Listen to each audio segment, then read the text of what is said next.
உங்களுடைய வீட்டிலே, நம்முடைய குடும்பத்திலே, நம்முடைய ஊழியத்திலே பரிசுத்த ஆவியானுடைய கிரியை நாம் எதிர்பார்க்கிறோம். ஆமாவா இல்லையா? என் வீட்டுக்குள்ள தேவன் உலாவி வரணும், இது என்றென்றைக்கும் நீர் தங்கும் ஸ்தலமாக மாறணும் என்று நம்ம ஜெபிக்கிறோம். நம்முடைய வீட்டை ஆண்டவருக்கென்று திறந்து கொடுக்கிறோம். நம்முடைய வீட்டில் உள்ள எல்லாவற்றையும் கர்த்தருக்கென்று ஒப்பு கொடுக்கிறோம்.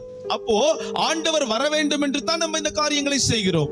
கர்த்தர் ஒரு இடத்துல வந்தார்னா குறைவுகள் மாறும். ஒத்துக்கொள்ளுகிறீர்களா? அவர் காணா ஒரு கல்யாணத்திற்கு வந்தார், திராட்சை ரசம் குறைவுபட்டது, அவர் வந்த உடனே குறைவுகள் நிறைவாய் மாறினது.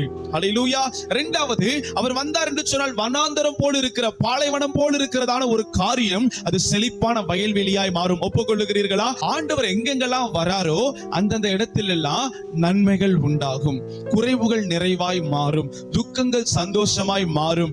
எல்லா விதமான நெடுக்கண்கள், இறுக்கண்கள் ஆண்டவருடைய கிருபையினாலே ஒரு விசாலத்தை நாம் பெற்றுக்கொள்ள முடியும். ஹல்லேலூயா.